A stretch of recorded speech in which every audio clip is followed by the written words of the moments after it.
Bonjour Julien. Bonjour. Alors, on se retrouve pour ce deuxième épisode là autour de la marque Pianto. Tu es microbiologiste et on avait eu envie de parler avec toi d'un sujet qui nous tient à cœur, nous, à BioVie, et qui est aussi au cœur de ton activité, c'est la Mhm. fermentation. Oui. En fait, c'est un processus naturel. Alors, dans notre cas, pour ce qu'on propose, nous, on propose beaucoup aux personnes de créer des fermentations chez elles, de reprendre ces vieilles habitudes, Mhm. alors qui sont des habitudes qui sont quand même très ancrées dans les pays de l'Est, Mhm. où ils ont beaucoup de légumes racines, ils ont des hivers longs. Donc, ils ont trouvé, nous, on habite à Nîmes, là, on a accès à beaucoup de fruits, mais dans des pays européens un peu, ouais, où il fait plus froid, finalement, je vois que ça reste encore, même dans les générations d'aujourd'hui, il y a beaucoup de fermentation. On était sur un salon vegan à Londres. Et il y avait je ne sais pas combien de sociétés qui venaient de Pologne, qui venaient de Roumanie, etc., qui proposaient des produits lacto-fermentés. Nous, on n'a plus trop l'habitude, en Ouais. dehors de la choucroute, quelque part. En fait, ce que tu dis est très tout à fait vrai parce que historiquement, l'importance du microbiote a été découverte dans les pays de l'Est, Ah ouais, d'accord. Ok. dans les populations qui, notamment, qui avaient des yaourts. Ah oui, voilà, oui, Euh, voilà, les oui, yaourts lacto-fermentés, enfin, fermentés, ouais, exactement. ouais, ouais. Et donc, oui, je ne savais pas que c'était resté. Je savais que c'est historiquement, mais je ne savais pas que c'était resté, Ben, nous, effectivement. on reçoit beaucoup de personnes du monde entier là chez nous parce qu'on fait un système de workaway. Là, on accueille des jeunes qui restent quelques semaines chez nous et puis après ils repartent. Et en fait, quand on voit nous, on fait beaucoup de lacto.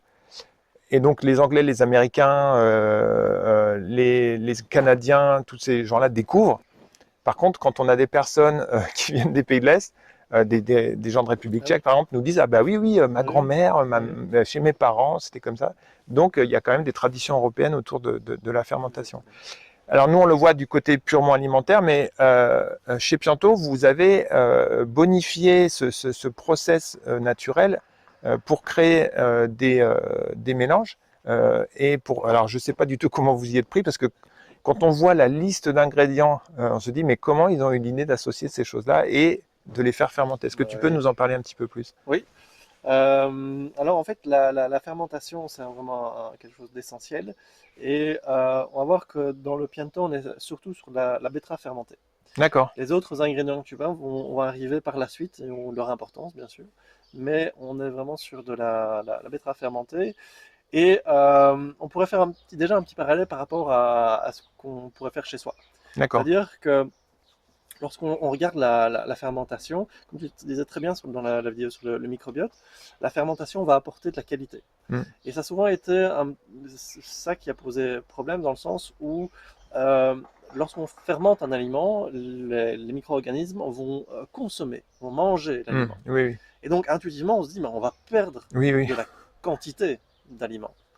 Et ce qu'on oublie, c'est bah, en fait, c'est de parler de la qualité. Et c'est vraiment là où la fermentation est importante, c'est qu'elle va apporter de la qualité, elle va produire énormément d'éléments qui vont venir soutenir notre organisme. Et donc la fermentation est capable de produire des vitamines, naturellement bien sûr, Mm, mm. des acides aminés, tous les acides aminés essentiels peuvent être produits et vont être produits lors de la production du piento. Et donc la fermentation est vraiment quelque chose, source de richesse, comme tu le disais très bien. Pour revenir sur ce que je disais sur la différence avec ce qu'on fait, c'est la différence avec le piento, c'est qu'on va pousser la fermentation beaucoup plus loin. C'est-à-dire que quand on fait une lactofermentation chez soi, c'est quand même pour conserver les légumes en partie, enfin Oui, pour, oui, c'est une des raisons, oui. voilà, pour améliorer la qualité, bien sûr, mais quand Mm. même pour les conserver. Dans le piento, on va vraiment pousser à fond la fermentation pour dégrader l'ensemble de la betterave. Pour D'accord. vraiment avoir uniquement les produits de fermentation, ce qui nous intéresse, les produits de dégradation qui vont venir nourrir notre organisme. D'accord. Pour vous te donner un ordre de grandeur de cette fermentation, pour produire 1 kg de betterave fermentée, on a besoin de 50 à 60 kg de betterave. Waouh. Ah oui, d'accord. Donc il y a Ok, ok. la fermentation chez soi est quelque chose de tout à fait intéressant et je pousse tout le monde à le faire. C'est vraiment quelque chose d'une richesse incroyable. Mais c'est pas parce qu'on est dans la fermentation également qu'on est tout à fait similaire. D'accord. Et- En fait, juste pour rebondir et- là-dessus, c'est la fermentation, c'est un domaine extrêmement large. mm. Par définition, la fermentation, c'est un substrat organique des micro-organismes. Des substrats organiques, donc des plantes, des légumes, des fruits, on peut en avoir tout ce qu'on veut. On peut les associer, etc. Les micro-organismes, on peut également avoir une très très grande diversité. diversité, pardon. Et donc, le produit de fermentation, les produits de fermentation sont quasi infinis. D'accord, Et c'est ça qui est un peu parfois difficile à comprendre dans la fermentation, c'est que toutes les fermentations ne sont pas équivalentes. d'accord.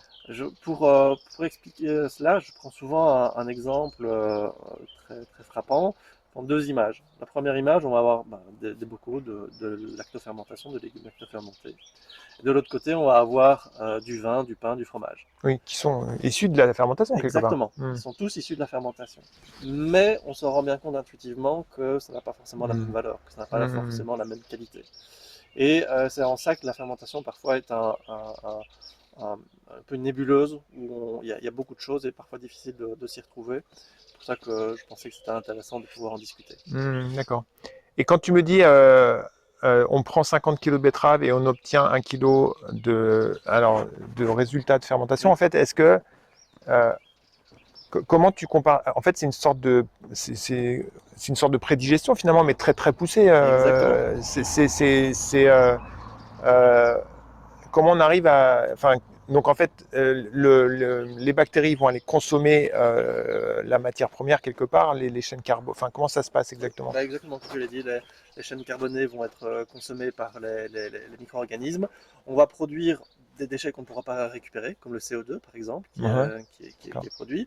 On va avoir pas mal de composés qui sont produits. On parlait des vitamines, des acides aminés. On va avoir bien sûr les acides gras à chaîne courte. On n'en a Ok. pas parlé, mais c'est des éléments essentiels pour Hmm. notre microbiote.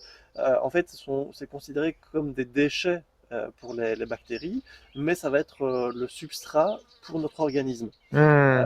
Pour juste un exemple, le butyrate ou l'acide butyrique, euh, que certaines personnes connaissent peut-être, qui est produit naturellement par notre microbiote à partir des fibres. Bien savoir que cet acide butyrique, qui est un déchet pour les bactéries, en fait, c'est 70% à 80% de l'énergie des cellules de D'accord. notre côlon. Ah ouais, c'est fou, hein. Donc, c'est ça aussi qui est important et marrant, ou en tout cas amusant dans l'étude du microbiote, de la fermentation, c'est de se rendre compte que le déchet de l'un est Oui, parfois oui, oui. le substrat de l'autre. Et donc, voilà. Oui, ça nous replace quelque part aussi dans. Enfin, on a souvent eu cette image de l'homme qui est un petit peu en haut de la pyramide, mais là, finalement, ça nous replace dans le cycle naturel des choses. Et on peut dépendre, on a l'impression de pouvoir dépendre autant de grands éléments comme des plantes ou les personnes qui mangent des produits animaux, des animaux, etc. Mais en fait, on est aussi dépendant de micro-organismes qu'on Bien sûr, voit pas à l'œil nu, quoi. bien Enfin, sûr. c'est quand même remarquable, quoi. Oui. Et comment est-ce que, alors ça c'est une question, c'est le technicien là, comment est-ce que vous arrivez à stabiliser ces produits sans avoir recours à des, comment est-ce que tu, enfin, j'arrive pas à m'imaginer comment ces produits à un moment ça s'arrête, Oui. le processus, il arrête parce que tout a été consommé, j'imagine. Tout a été consommé, et puis on arrive aussi à. Donc, tout à l'heure, j'ai parlé de l'acide butyrique. Mhm. Ça fait partie des acides gras à chaîne courte. Donc dans ce mot, on entend acide. Donc en fait, Non. le micro-organisme produit naturellement des acides. Et donc au cours de la fermentation, on va avoir une diminution du pH. Oui, Et lorsqu'on arrive à un pH trop acide, tac. ça s'arrête Ouais, ouais. naturellement. Ça se conserve et Mhm. ça s'arrête, puisque ça empêche aussi les autres micro-organismes de venir consommer. De se Et en fait, développer. c'est exactement la même chose qui se passe dans les produits lactofermentés. Mhm. Les micro-organismes, la fermentation s'arrête parce qu'on arrive à un pH trop acide. Mhm. Donc en fait, c'est tout simplement par cette technique Ouais, ouais, d'accord. on va y arriver. Ok, ouais, c'est intéressant. Je fais le parallèle là aujourd'hui. Je suis en train de faire ce que j'appelle des amandes dynamisées. Mhm. C'est-à-dire que je fais tremper des amandes pendant 24-48 heures dans de l'eau. Je change l'eau plusieurs fois. Et exactement comme tu disais, à la fin, les amandes sont plus légères parce Mhm. que le processus de germination a démarré. Et donc, il y a exactement ce que tu évoques. Transformation de chaînes longues, enfin, globalement sur les trois macronutriments, de chaînes longues en chaînes courtes, Mhm. qui finalement sont beaucoup plus digestes. Et en fait, moi, ce que j'explique, et j'aime, c'est une image un peu qui est facile pour les personnes, c'est que quand on consomme des produits fermentés ou des produits germés, on s'économise un, enfin, un travail digestif conséquent Mhm. parce qu'on va consommer des aliments. Je dis, vous avez fait faire à d'autres le travail de votre digestion et l'énergie que vous économisez, vous pouvez la consacrer à d'autres tâches dont la défense immunitaire, intéressant, ou des tâches du quotidien, quoi. Exactement. Donc c'est... Et en fait, c'est marrant ce que tu dis parce qu'on ne s'est pas concerté, mais c'est exactement ce qu'on fait sur le Piento. Le Piento va avoir, il y a trois phases de production. Il y a la phase de fermentation, il y a la phase de lyse cellulaire où on va Mhm. vraiment libérer le contenu, et une phase de filtration où on va garder uniquement les micronutriments facilement assimilables. Et en fait, on réplique les étapes de la digestion. On va Ouais, avoir la lyse qu'on a normalement au niveau de l'estomac, l'estomac, ouais. et on va avoir cette sélection qu'on a normalement au niveau des Mhm. intestins, mais qui est déjà faite avant. Et donc, en fait, on va venir vraiment nourrir l'organisme avec les éléments de base, les briques, comme je dis souvent, les briques de la vie qui vont venir soutenir l'ensemble de l'organisme. Mhm. Et donc, c'est ça que j'aime autant, qui m'a tellement plu Oui, oui. dans le produit, c'est de pouvoir, justement, grâce au processus de fermentation, fournir toute une série de nutriments et micronutriments. Mhm. Je réfléchis à voix haute, là, mais vous êtes pionnier. Enfin, finalement, je connais pas, et je suis d'ailleurs très touché de pouvoir t'interviewer et de parler avec toi, parce que je me rends compte que je ne connais pas d'autres entreprises dans le monde qui a eu l'intelligence d'aller reproduire ce processus finalement en extérieur et puis après de nous apporter des aliments. Oui. Enfin, je pense que vous êtes les seuls hein, Exactement, qui on est faites les ça dans le monde. seuls, et j'ai eu la même réaction que toi quand je l'ai découvert. J'étais vraiment surpris parce qu'avant j'ai travaillé dans d'autres sociétés classiques de Mhm. compléments alimentaires, de phyto, et tous les produits se ressemblent assez fort Mhm. souvent. Et là, il y avait vraiment quelque chose d'unique que Mhm. j'avais jamais vu, une approche incroyable.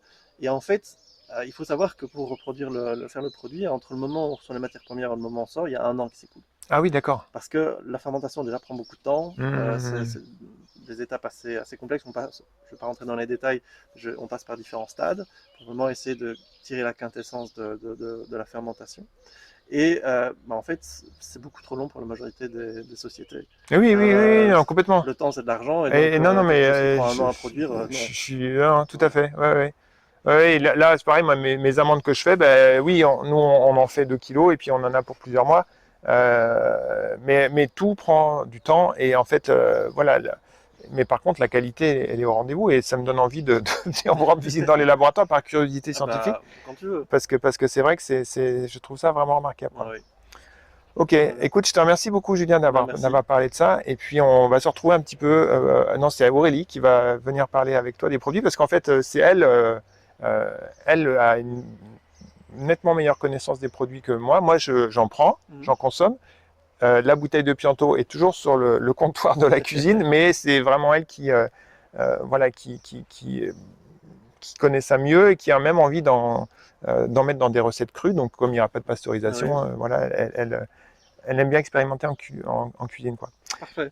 Merci beaucoup en Bah, tout cas merci, pour toutes ces précisions et puis je trouve ça passionnant avec et plaisir. c'est vraiment une joie pour moi de Bah, pouvoir discuter avec merci toi. d'avoir l'invitation et merci pour l'échange. Avec plaisir. Ah, merci.